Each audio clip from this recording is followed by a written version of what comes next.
L'actualité est au rendez-vous sur Business 24 Africa. Mesdames, Messieurs, bienvenue. Au sommaire de cette édition, souveraineté alimentaire en Côte d'Ivoire, Abidjan Legacy, Programme et Mansa Bank unissent leurs forces. Enseignement supérieur, foire de l'éducation, les universités turques à la rencontre des étudiants ivoiriens. Forum New Africa's Builders 6e édition. Les leaders politiques racontent leurs réalisations avec Dieu.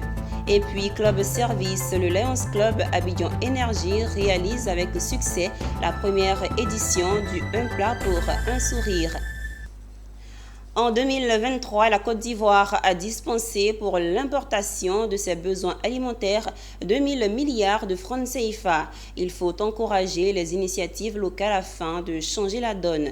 C'est le choix opéré par Mansa Bank et Abidjan Legacy Programme.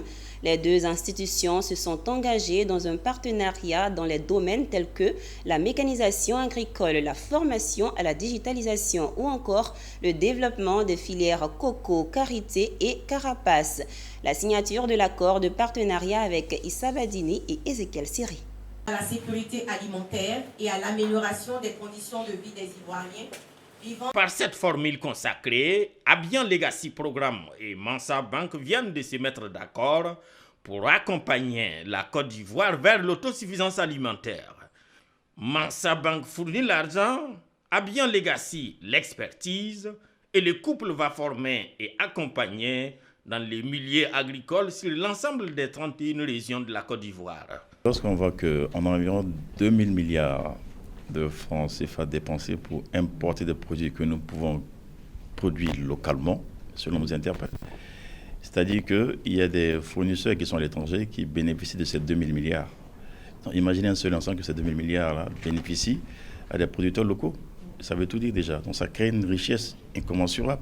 Et l'effet multiplicateur de cette richesse-là ne peut pas être mesuré tellement c'est important. Donc, cela nous parle, nous, en tant que banque africaine. Mansa Bank a ouvert à la clientèle en 2020. Et quand on voit ce qu'on a pu faire avec des acteurs locaux, on se rend compte que de plus en plus, il est critique que nous produisions localement ce que nous consommons.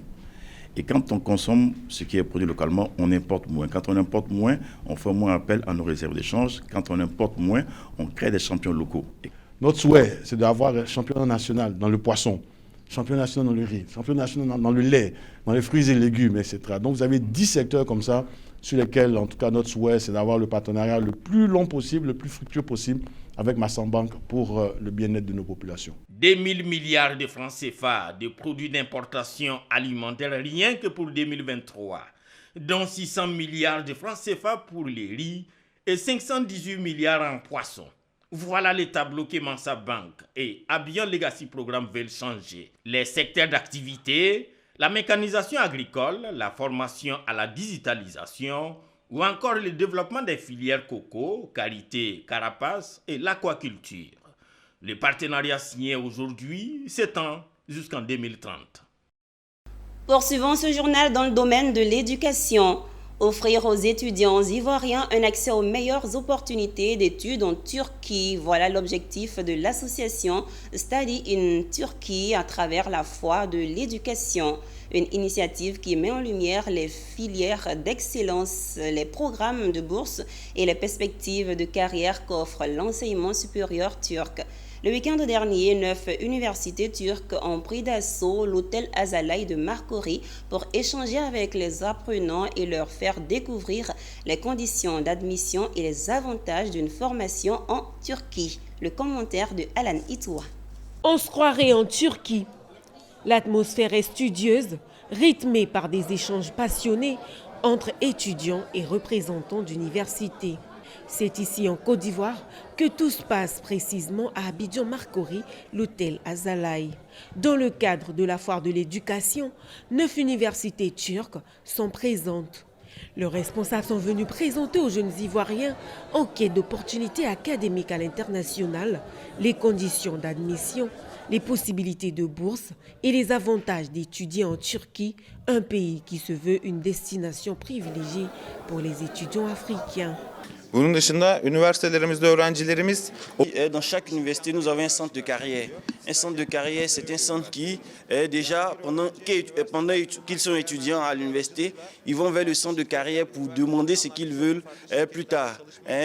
Selon leurs aptitudes, comment ils peuvent construire leur vie de carrière après les études. Et ce centre de carrière-là les accompagne à trouver la carrière qu'il faut, à trouver les opportunités de stage également. Donc, avec les entreprises partenaires à l'université. Grâce à cette initiative, plusieurs élèves et étudiants ont pu obtenir des informations sur un large éventail de formations dans des domaines variés pour envisager un parcours universitaire en Turquie. Les universités sont très bien présentées, ils nous ont bien convaincus. D'abord pour la scolarité, ils ont fait des offres et il y a aussi des réductions. Là, il n'y a plus conscience. Pour moi, je vais continuer mes études à l'université et si possible, travailler en mine de géologie. Cette action a été possible grâce à l'engagement de l'association Studayen Turquie, engagée dans l'accompagnement professionnel des étudiants. La Turquie est un pays vraiment qui se développe très rapidement et il y a beaucoup d'opportunités. Notamment nous aussi, nous avons des bourses d'études à offrir à la population ivoirienne qui vont de moins 50 jusqu'à moins 70% de réduction. Donc c'est vraiment très intéressant et nous sommes vraiment très ravis d'avoir organisé cette foire ici.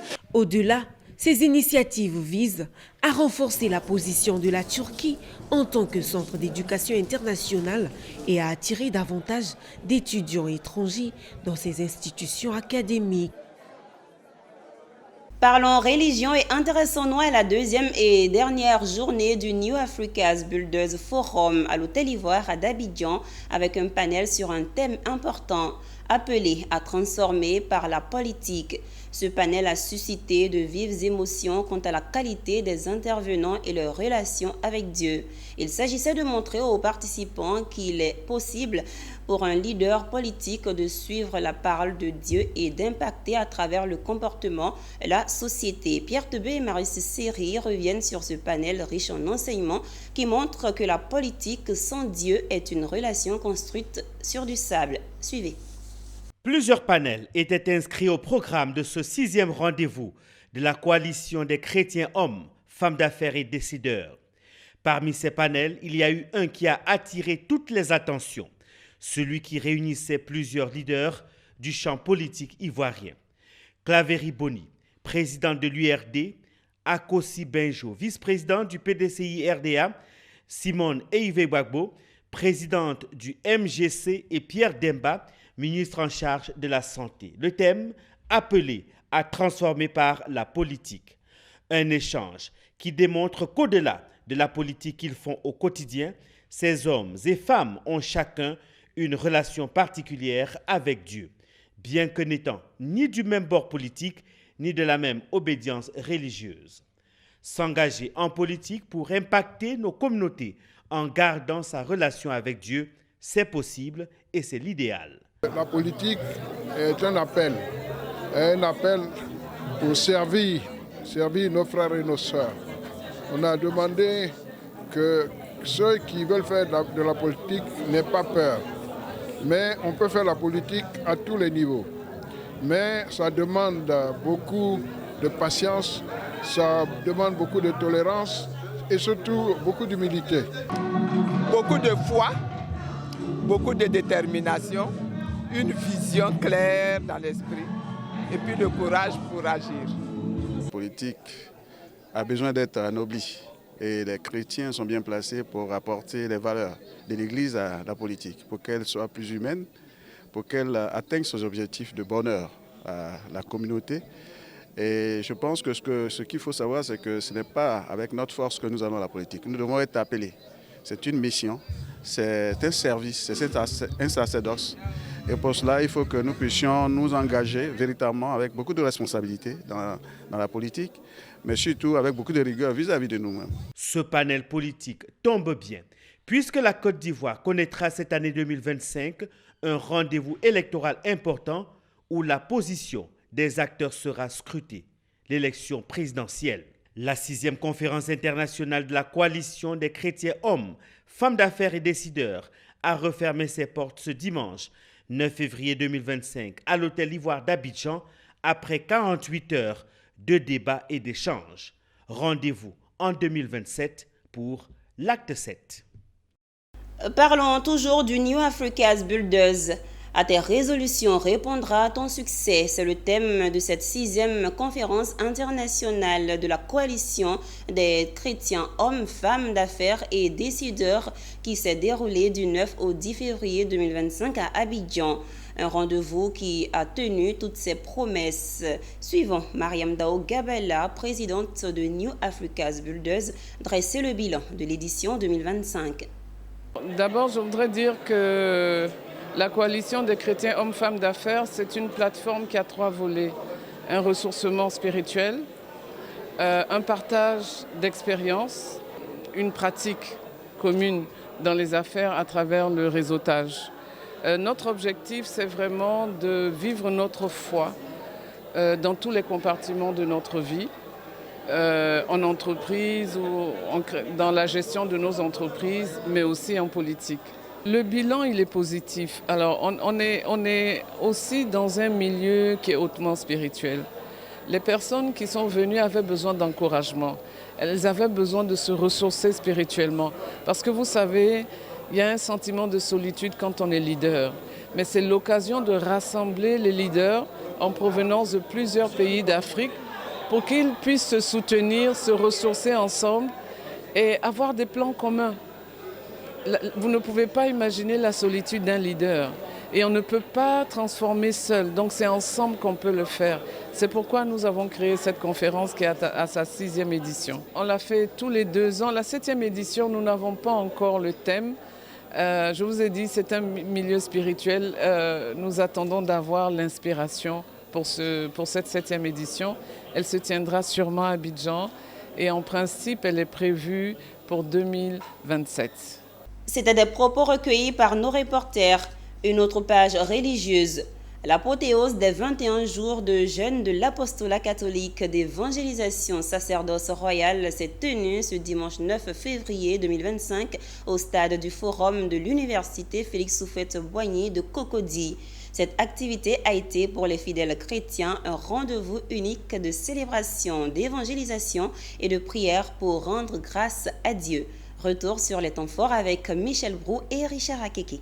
C'est un temps de grâce, de renouveau et de communion avec Dieu, vécu par les fidèles chrétiens de l'apostolat catholique d'évangélisation sacerdoce royal.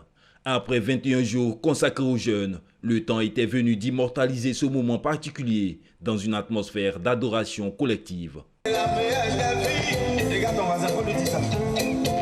On n'a pas à chanter ce soir. Dis à ton voisin, tu n'as pas écouté. Le fondateur de cette communauté religieuse a pu saisir l'occasion pour rappeler aux fidèles l'importance de la communion fraternelle et de l'évangélisation dans la vie quotidienne.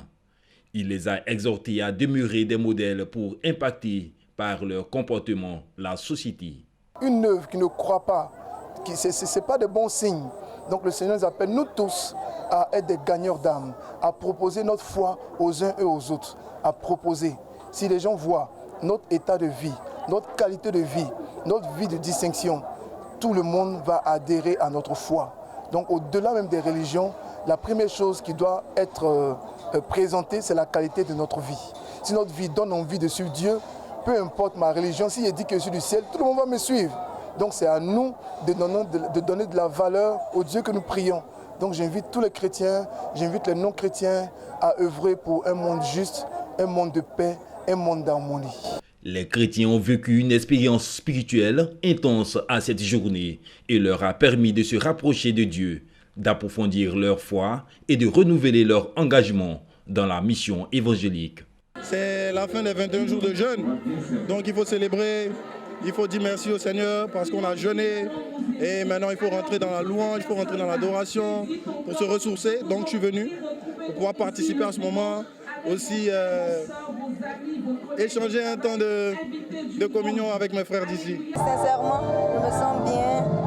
Pas seulement, ça peut ne pas se percevoir, mais à l'intérieur de moi, je sens qu'il y a quelque chose qui s'est passé, il y a quelque chose qui s'est transformé. rendez-vous est pris les 29 et 30 mars 2025 pour le Kairos ou encore le temps favorable de Dieu pour vivre des moments riches en évangélisation et de célébration dans la présence de Dieu. Ouvrons à présent une parenthèse, œuvre caritative avec le Lions Club Abidjan Énergie. Les pensionnaires de l'orphelinat de l'ONG Centre Oméga International Plus ont reçu la visite des membres du Lions Club Abidjan Énergie. Ils sont allés apporter leur soutien à ces enfants démunis du pays, les bras chargés de vivre et non vivre. Œuvre importante, ils ont donné 100 repas chauds à ces enfants pour lutter contre la faim, l'une des causes majeures du Lions Club International. Michel Brou. Un plat pour un sourire, c'est une activité périodique du Lions Club Abidjan Énergie. Elle consiste à donner des repas copieux et chauds à des personnes démunies.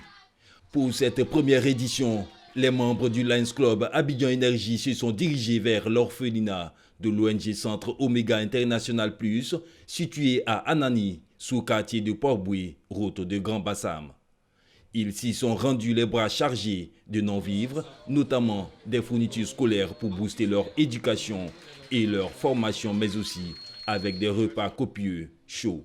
L'initiative s'inscrit dans la lutte contre la faim, l'une des raisons d'être de cette association caritative mondiale dénommée Lions Club International. Yves Kwame Atiman, président fondateur, se réjouit de la tenue de cette activité qui a permis de sensibiliser ces personnes vulnérables sur la toxicomanie et le diabète. Donc nous sommes venus aujourd'hui à l'ONG Orphelinat Oméga International Plus pour apporter un sourire aux enfants.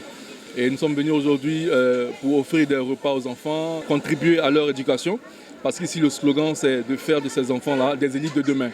Donc au niveau de notre club, voilà, nous comptons contribuer efficacement à l'émergence de ces enfants-là, voilà, malgré leurs conditions d'orphelins. Voilà. Ici, ce centre accueille des enfants orphelins, des veuves. Et en plus de ces dons-là, nous avons sensibilisé, voilà, sur la toxicomanie. Voilà, c'est vrai que quand on parle de toxicomanie, on dirait que c'est une question d'adultes, de jeunes. Mais dès le bas âge, il faut que les enfants sachent de quoi il s'agit. Voilà, pour pouvoir mieux prévenir ce fléau-là. Une ambiance chaleureuse en début, mais aussi à la fin de cette activité, pour dire merci aux donateurs qui portent la griffe Lions Club International. Et aujourd'hui, nous disons merci à Lions Club Énergie Abidjan pour ce grand soutien, pour tout ce qu'ils ont fait pour nous en cette journée. Que Dieu les bénisse abondamment. Le Lions Club Abidjan Énergie est né en décembre 2023. Ses membres intronisés en avril 2024 ont déjà réalisé plusieurs activités conjointes avec les clubs de Côte d'Ivoire. Ce club est constitué d'une vingtaine de membres, essentiellement acteurs du secteur énergie. On reste avec le Lions Club International ou le district 403A2 qui a initié un atelier d'information et de renforcement de capacité de ses membres, initié autour du thème « Une mission pour notre croissance ». La mission 1.5, point clé de cette formation est la volonté d'atteindre un minimum de 1 500 000 membres Lions dans le monde au 1er juillet 2027. Cette mission permettra de mieux répondre aux besoins croissants des populations et venir en aide à plus de personnes. Ils sont une centaine, membres, responsables et officiels y compris. Ils se sont retrouvés autour de la mission 1.5 qui se veut la volonté d'atteindre un minimum de 1 500 000 membres Lions dans le monde au 1er juillet 2027. Cette mission permettra de mieux répondre aux besoins croissants des populations et venir en aide à plus de personnes que jamais. Pour réussir cette mission, les Lions du Togo, du Libéria, de la Sierra Leone et de la Côte d'Ivoire sont venus s'abreuver à la source de cette formation pour avoir les outils et rudiments nécessaires engagés. Il s'agira en termes clairs de revitaliser les clubs existants, en créer de nouveaux et inspirer tous les Lions par la camaraderie et des activités de service engageantes. Cet effectif que nous avons a besoin d'être développé parce que en développant l'effectif de bénévoles, nous allons pouvoir atteindre des territoires non encore explorés et pouvoir offrir du service à des populations démunies parce que les besoins du monde sont en croissance. Donc c'est pour ça que nous devons faire croître notre effectif pour pouvoir apporter le service et le soulagement aux communautés qui en ont le plus besoin.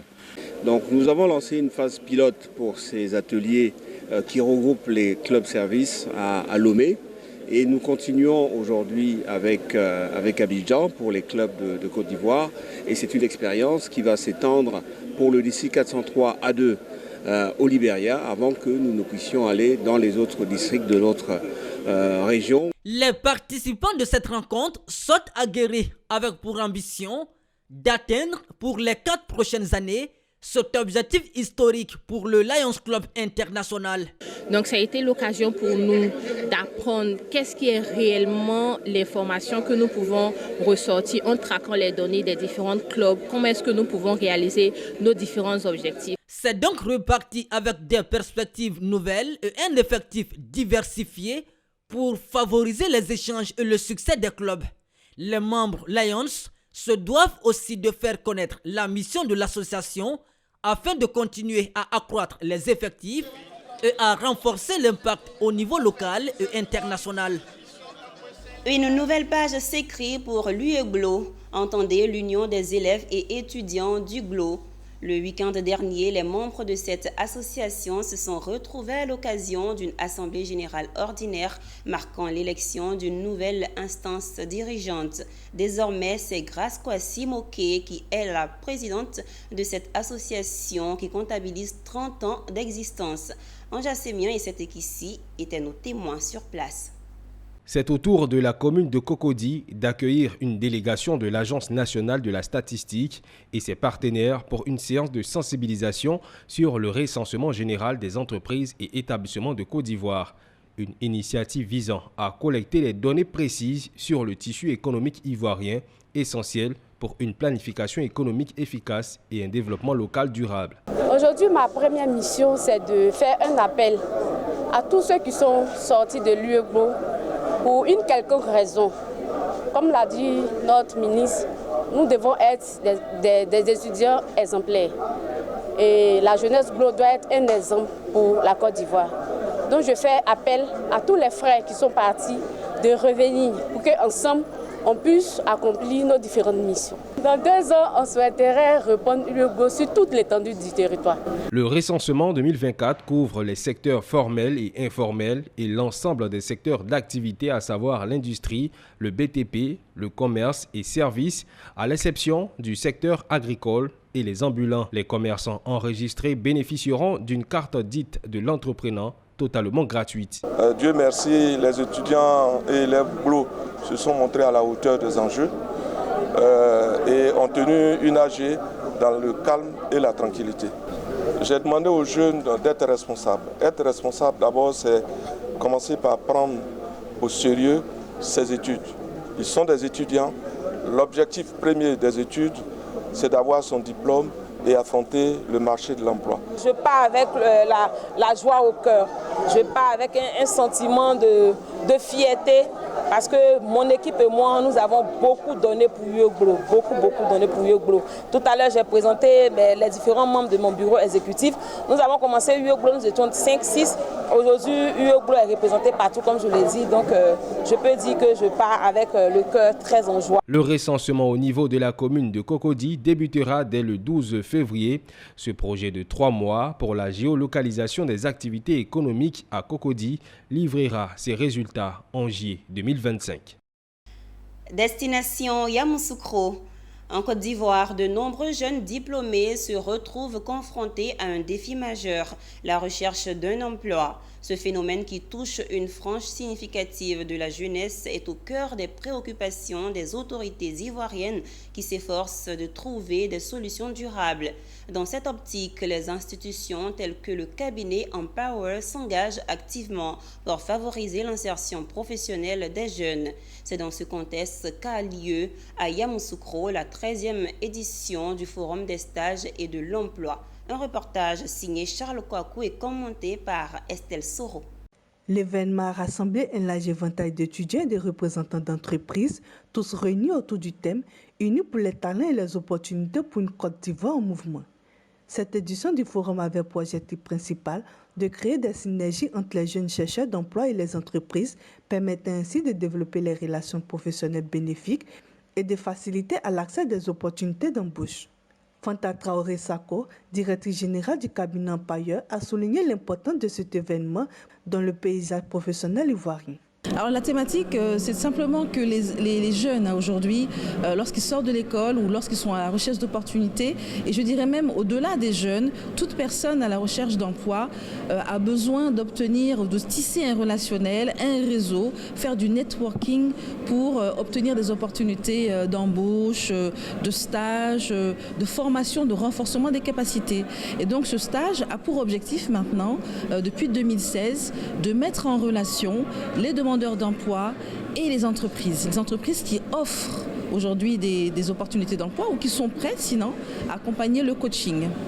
Sur place, de nombreuses entreprises telles que l'Ensud ont également répondu présentes, offrant aux jeunes des informations précieuses sur les projets et les besoins en matière de recrutement. La jeunesse a besoin d'être accompagnée, d'être guidée pour passer de l'école au premier emploi en transitant éventuellement par le stage. Et nous avons, le devoir de les accompagner parce qu'à un moment donné de notre vie, quelqu'un nous a donné aussi cette chance-là. Je juge bon de pouvoir participer à ce forum en essayant quand même de pouvoir rencontrer des personnes qui pourront, à la sortie de l'école, qui pourront m'aider à pouvoir avoir un stage. Rendez-vous a été pris pour la prochaine édition du forum qui inclura le concours Fiche ton CV, une initiative visant à offrir encore plus d'opportunités professionnelles à un plus grand nombre de jeunes. Terminons ce journal en images.